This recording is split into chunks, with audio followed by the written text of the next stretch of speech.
안녕하세요. 김호준입니다. 우리은행이 어제 제작 배포한 달력에 북한 인공기 그림이 포함된 데 대해 자유한국당은 탁상 달력마저 정권 아부에 이용하는 우리은행을 규탄하지 않을 수 없다며 비난 성명을 냈습니다. 해당 그림은 지난 10월 통일을 주제로 초등학생들이 그린 작품 중에 수상작입니다. 초등학생들이 남북 통일을 주제로 그리는데 그럼 양쪽 국기를 각자 그리지 성조기를 그립니까? 국기 관련 성명을 내려면 초등학생도 아니고 다 큰 어른들이 박근혜 석방하고 이재용 힘내라며 성조기 흔드는 걸 두고 내야죠. 박근혜 석방 주장할 수 있습니다. 재벌 총수도 응원할 수 있어요. 그런데 거기 성조기가 왜 나옵니까? 성조기 흔드는 그분들 자유한국당 지지자 아닙니까? 아이들 교육에 정말 안 좋은 건 통일을 주제로 남북한 길을 그리는 게 아니라 다른 나라 국기를 들고 나와서 탄핵된 자기 나라 전직 대통령을 석방하라고 요구하는 행위죠. 자유한국당은 그 행위를 초등학생들에게 논리적으로 어떻게 설명할 겁니까? 우리 보수는 무슨 일만 생기면 미국이 다 해결해 줄 거라고 믿어서 저러는 거다. 이럴 건가요? 자유한국당은 지금 초등학생들 걱정할 때가 아닙니다. 김어준 생각이었습니다.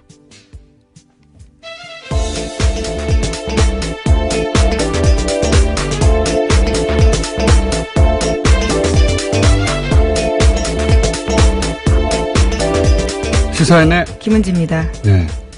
이 달력 보셨어요? 네, 저 방금 봤는데요. 네. 어린아이가 그린 하나의 그림 안에 있는 하나의 요소에 불과한데 또 그렇게 이야기를 했네요. 나무를 그려놓고 그렇죠. 나무 통일나무라고 되어 있네요. 나무 가지에다가 태극기하고 인공기를 각각 그린 거예요. 예. 그런데 그걸 가지고 지금 문제 삼는 겁니다. 예. 이게 이제 박근혜 대통령이 통일대박 얘기하고 나서 초등학교에서 통일 그림 대회 이런 거 많이 했거든요. 거기서 나온 거예요. 예. 이거를 문제 삼는 게 저는 신기합니다. 신기한데 아이들이 정말 신기할 거는 이게 성조기예요. 박근혜 전 대통령이 미국 대통령이 아니잖아요. 자유한국당이 미국 정당이 아니고 이재용 부의장이 미국 사람도 아닌데 왜 성조기를 들고 있어요? 이러면 대답해 줄 말이 없어요. 말이. 예. 네, 자, 그림을 보시면 알 수 있을 것 같습니다. 정말 텍스트보다는요. 아이가 그린 그림을 보면 그 의미가 확 와닿습니다. 그러니까 뭐 성명 들으면 초등학생들이 막 인공기 들고 흔들고 그런 줄 알았는데 그게 아니란 말이죠. 그림은 정말 초등학생들이 그냥 통일나무에다가 사람들이 주변에 있고 길을 그려놓은 건데 그걸 또 1월 1일부터 예, 비난 성명을 냈습니다. 근데 북한에서는 또 전혀 다른 메시지가 왔어요? 예. 네, 신년사 냈습니다. 어제 굉장히 화제가 됐었는데 북한 김정은 위원장이 어제 신년사에서 평창 동계올림픽 참여 의사를 밝혔습니다. 또 평창올림픽을 언급한 것은 이번이 처음인데요. 대표단 파견을 고려하고 있다면서 당국자 회담까지 제안했습니다. 실무 조율을 위한 당국자 회담이 열릴 경우에 2015년 12월 남북 차관급 회담 이후에 2년 동안 끊겼던 남북 대화가 다시 시작됩니다. 이 목소리는 직접 한번 들어보시죠. 남조선에서 머지않아 열리는 겨울철 올림픽 경기대회에 대해 말한다면 그것은 민족의 위상을 과시하는 좋은 계기로 될 것이며 우리는 대표단 파견을 포함하여 필요한 조치를 취할 용의가 있으며 이를 위해 북남 당국이 시급히 만날 수도 있을 것입니다.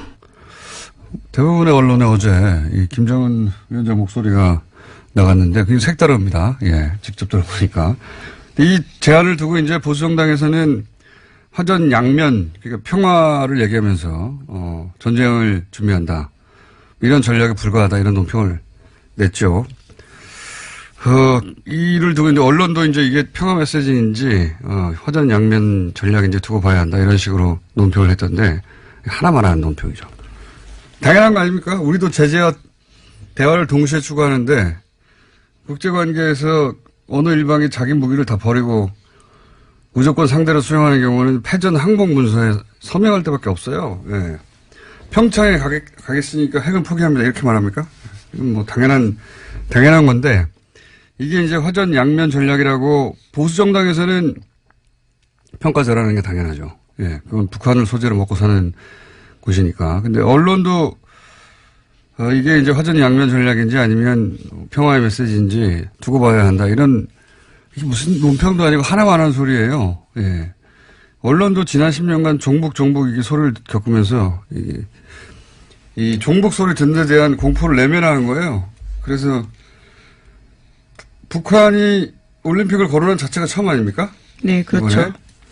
그러면은 북한이 투트랙을 쓰든 쓰리트랙을 쓰든 우리한테 유리한 트랙으로 어떻게 유인할 것인가, 뭐 이런 어떻게 새로운 국면을 만들 것인가 이런 얘기를 해야 되는데. 그렇죠. 새로운 문이 열린 상황이니까요. 언론도 뭐 핵 문제는 요지부동이라든지 화전 양면 전략일 수도 있다든지 뭐 이런 하나만한 소리예요 정말. 아무 의미 없는 아무나 할 수 있는 소리를 굳이 언론에서 봐야 할 이유가 없는데. 여하튼 언론에서는 이게 이제 기계적 균형을 잡는 거죠. 예. 이게 이제 평화적 메시지일 수도 있지만, 또는 동시에 전쟁을 핵을 포기하지 않는다. 예. 뉴스 아니잖아요. 핵을 포기하지 않는다는 건 뉴스가 아니고, 어쨌든 참여할 수 있다는 메시지를 낸 게 뉴스입니다. 그럼 그 뉴스에 대한 해설을 해야 되는데, 지금까지는 기계적인 보도밖에 없어요. 자, 트럼프는 여기에 대해 뭐라고 그랬습니까? 네, 아직까지 뚜렷한 공식 입장이 나온 건 아닌데요. 신년사와 관련해서 송년 파티 들어가기 전에 기자들이 물어보니까 짤막하게 답했습니다. 일단 지켜보겠다라고 합니다. 트럼프 입장에서는 썩 반가운 제안은 아닐 것 같아요. 왜냐면은, 최근 이란에서 소요가 있잖아요. 예. 소위 서방의 경제 제재 때문에 네, 이제. 반정부 시위가 일어나고 예, 있습니다. 물가 상승하고 그래서 이란에 소요가 있거든요. 트럼프가 신나서 그 트윗하고 있어요. 예, 바라면서. 북한도 이렇게 이제 내부에서 소요 사태가 일어나고 막 그래야 본인이 했던 바가 죄송합니다. 갑자기 이렇게 큰 기침이 얘기치 않게. 근데 멀쩡하게 이렇게 평창 참여하고 이러면은 본인이 했던 어떤 제재나 압박 혹은 작년 내내 얘기했던 게 실현이 안 되는 거잖아요. 구현이 잘. 예, 그런데 청와대에서는요, 6시간 40분 만에 환영 입장 내면서 이 환영 입장은 한미 간 협의를 거친 내용이다라고 밝히긴 했습니다. 협의는 거쳤겠죠. 그렇다고, 싫다고 말할 수는 없는 메시지 아닙니까? 근데 어쨌든 반갑다고 화가하지 않고 지켜보자고 한 거는 그다지 반갑지 않은 거죠. 예. 트럼프 입장에서는, 트럼프 메시지는 그렇고요. 관련 뉴스가 또 있나요?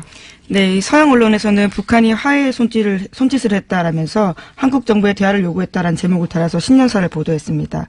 또 중국 언론 같은 경우에도 김정은 위원장의 발언을 자세히 전하면서 한국이 제안했던 남북 군사당국 회담에 북한이 응할 가능성이 높다라고 덧붙였고요. 일본 언론 같은 경우에는 일종의 대화와 또 이 핵 관련된 위협 비중들도 같이 다뤘습니다.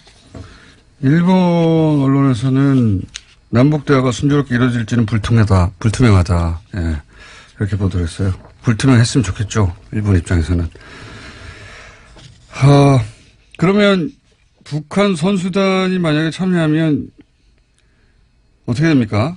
이미 참여하지 않는다고 해서 라인업을 짜졌을 텐데. 네, 그렇죠. 북한 피겨 간판인 염대옥과 김주식조가 올림픽 출전권 따고도 포기한 바가 있습니다. 그래서 규정상 평창에 나올 수 없는데요. 하지만 IOC가 특별 조치를 하면 가능합니다. 와일드카드 받으면 메달에 도전할 수 있다라고 하는데요. IOC 같은 경우에도 이제까지 와일드카드 제공 조건으로 북한을 설득해왔기 때문에 참가에는 문제가 없다라는 게 대체적인 평가입니다. IOC에서는 당연히 해줘야 할 일이죠. 이게 올림픽을 왜 합니까?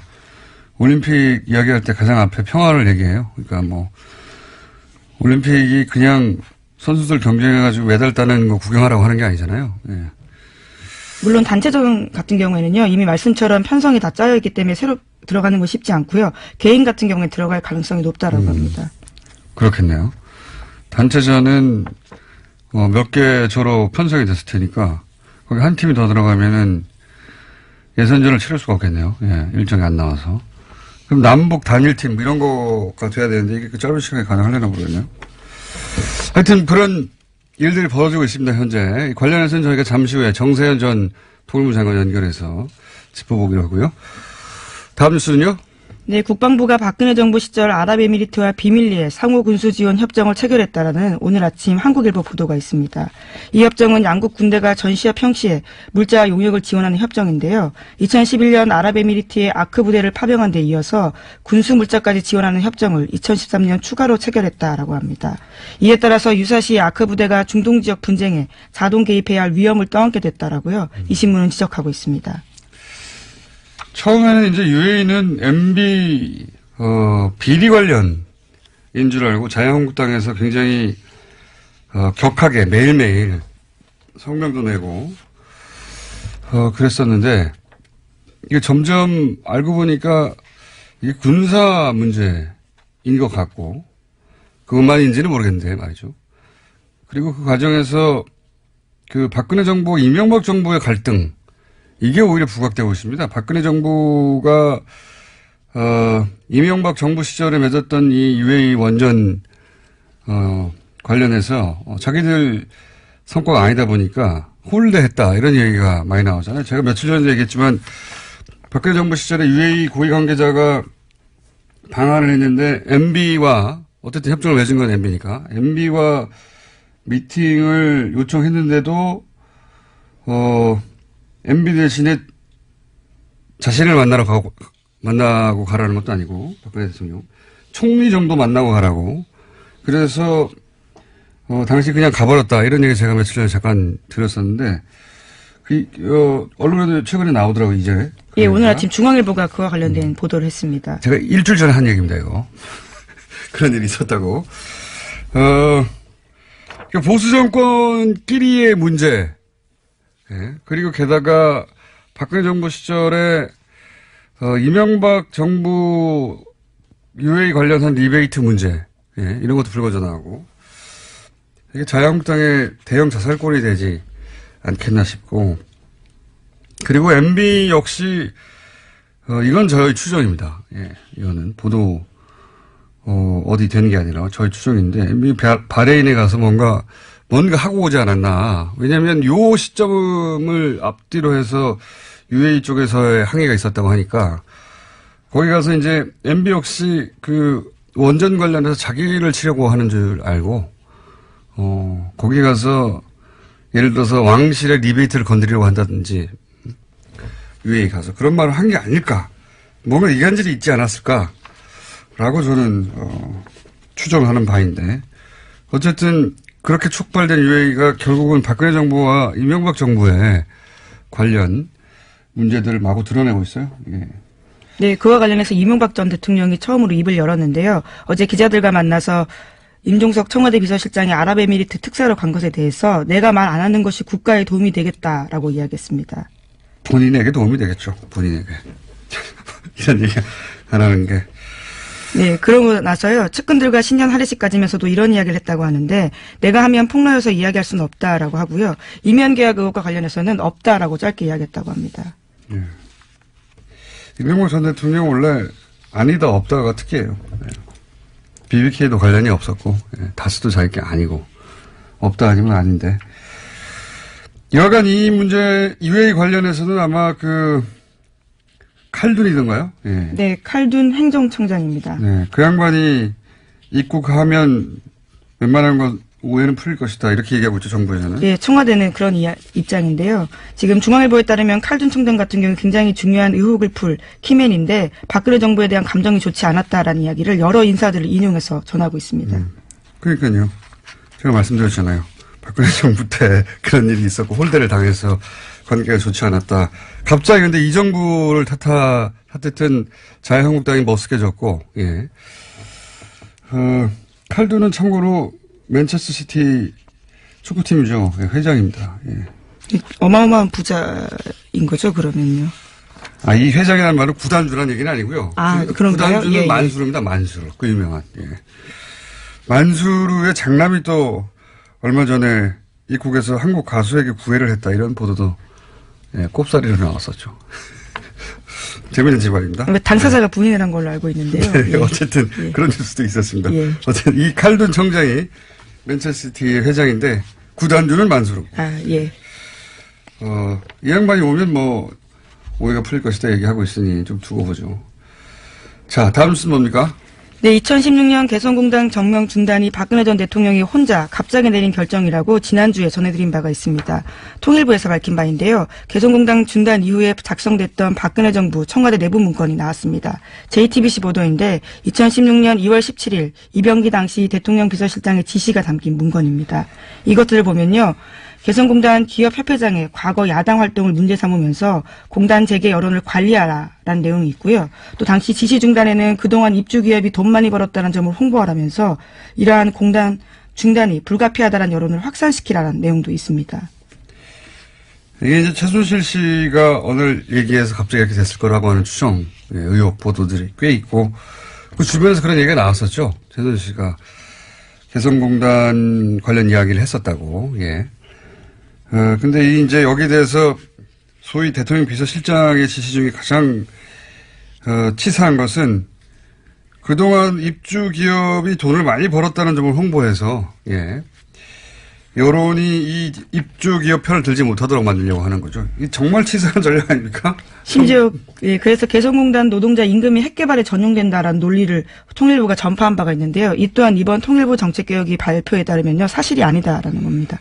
근거를 찾지 못했다라는 거죠. 저는 오히려 그거는 이해가 가요. 예. 이해가 잘했다가 아니라 그런 논리밖에 없었겠지 이해가 가는데 이 자국 기업에 마타도를 한 거 아닙니까? 청와대가. 예. 걔네들 돈 많이 벌었다고 해서 편들지 못하게 해 사람들. 이런 치사한 전략을 청와대 비서실장이 만들어내서 그걸 뿌렸다는 거 아니에요, 언론에.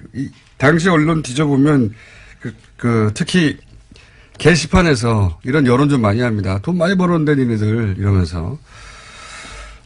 댓글 알바들이, 댓글 부자들이. 그게 결국은 청와대 지시 사항이었다. 이런 거죠. 자, 오늘은 여기까지 해야 될 것 같습니다. 예. 왜냐면 저희가 인터뷰 2개가 연속으로 준비되거든요.